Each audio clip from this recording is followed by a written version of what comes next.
Ebushafo na ye cheche obi bere sanso emahwefo etifo adofo ganafo nyina ye obi biara kwaba edeba Attention TV so your most inspirational YouTube channel so ma bepiem e wasabria na ya bra betina enfema mu ede amame ankasa mame ekua enchuwa ebra me de ene trending news ede ebram ne sayo ntino so we new to the channel na so nya subscribe ya ahobrase kwanso bo homodene na subscribe ne kama enfa emai ebushafo ebra yense wo bra nyembonra enensem na ye wo ede emam na ebusafo na ye share ensem na se na ye de amamudia na ye rebetu fa na yakokopiem e wo asante emantem ye de mu kopiem e wo wayosi Kumewood actor wayosi ye de mu kopiem e wo nakahye ene wayosi e de ensem bi aba betudwa enya asem ketwa na wayosi ensem wo kan nyina ne se Ghana fu nyina adofo nyina ne fans nyina munkambum na onfa chopper kese chopper chichirenche enfa enkoma the ex-president John Dramani Mahama esanse osusu se waye papa yi bone kese pa enya asenketo na ochiremu ema yehunu se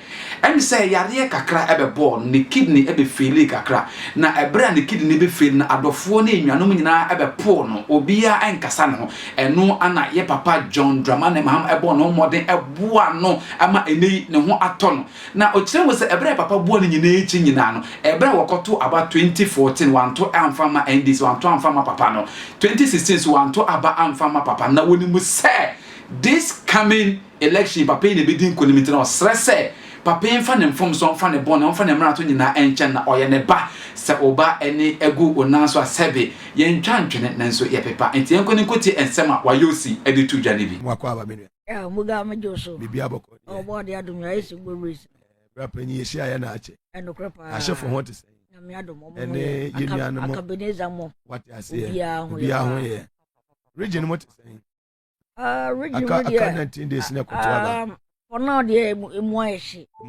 sanse yenuanu mo ndi sponsor ebo adwuma first ade na wo hunu no ene koso na wasantime oh yes do na pia bontene show mu uniform tade no pia bontene ama obi ehunu se nsesan ye ba ti obi ehunu se de na eba nsesan ye ba oiso ato aba wasantime tem hada mpachane o started to aba yi aben we started to about 2016 mpachane 2016 otoko oga abamefa konya osona menchia watiefo no mo hwe obi biara kodu afidie kodu the whole world oga biobia medi MPP ya chepopopopopop current running mate kwampo ayanya no nei na memeso no bae oya running mate ya na pom na memeso ano bae ofie ani ye be frame say papa bi pese obedi MP ti oyame na memra yampa me koye no the list of delegates bi tem say ko we o man to amana enya de obenya trans ya santi be mu hande the delegate nya to oba no ma nko ade a sabre na wo ye MP enkane no to de ma me no ampa me di hu dwuma me na me di musika talk credit ya the man apa san oba be ye MP no yes of course na po mbachane asema okan woni pa ono na sinkunya one on one ofre ma me betina ne nchen de be ndi sinkunya omo de mu ko apadwa fiem omo de ko hen apadwa fiem ewo me ashtown if you know them ko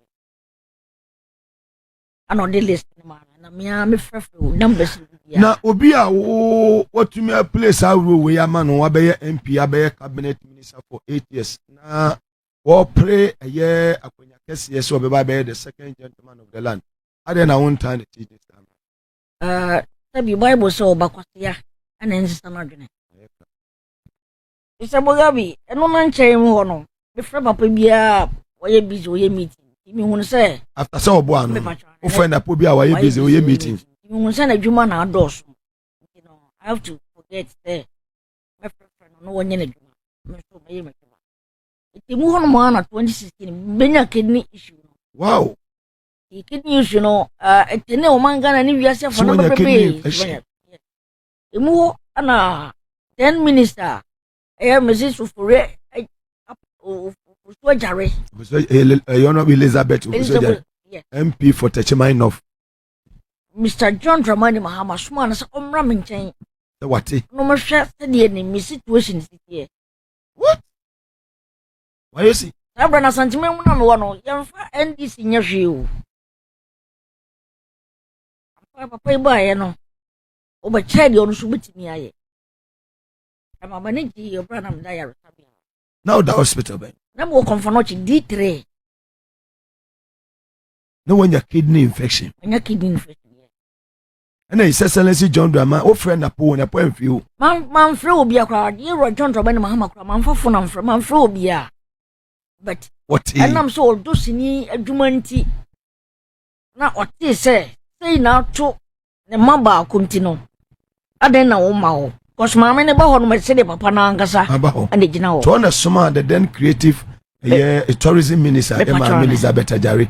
And oba wo na say. Oba me na say o konfonochi. Oba konfonochi mo bi ehu no. Mo mu twetwa pictures ni videos nyina. Na wo da wo yare mpem. Na me da me yare mpem. Ti moga ti yeyi mi kofie. Na sa ho to oba. Yeyi mi kofie no. Ano sa so ma me so nsam na me hwede ma po mu din sitie. E wo fie. Ma me ne ba ho no na che say nyema yakuna nim no de report. E ma papa say say de oba ne ho to no. Oga me for fidie so. Na ma pa ye papa ye raje de ma chew. Say ne ba na me. From so biara me ye bia no. Onfa me bo ne ncheme. Na me nim so ye ja. De no for do so obia no mo bi. Oh. From so me ye no fa ncheme. 2016 ye to oba me to oba tia no. Oto abeti ajoma ma. Mbachane. Obeto aba 2024.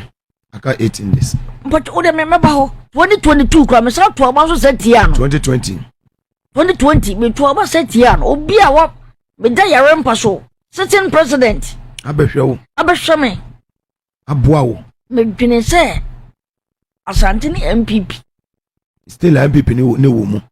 Still na sa de no e wo mu. Na wo ya to mu no. And ya ho ma na me bia I was part of it.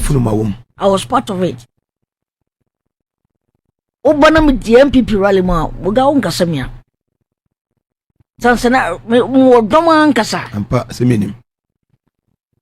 Ti me ho no na msha da bi asa me I am grateful.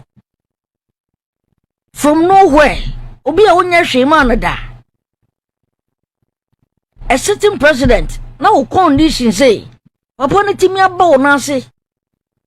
Ene ma wo ye no ma mu ha na wantimi anto aba ma no. Ti nyame ncha de ene se 2024 ye beto obo ye papa yi say obesan be binom se ah rode watiem zufre. En munyam bi a wo se mso de hye papa yi. Ema papa yi hu sampa. Akwatafodu na Yesu sa wo yare ba ko no wa bie ni me bia I'm one of them. Ebusha for sa pepepe anete ha na be de ensem nyina ebesi ede amom nya be de se be bra be din ara energy cup net makram.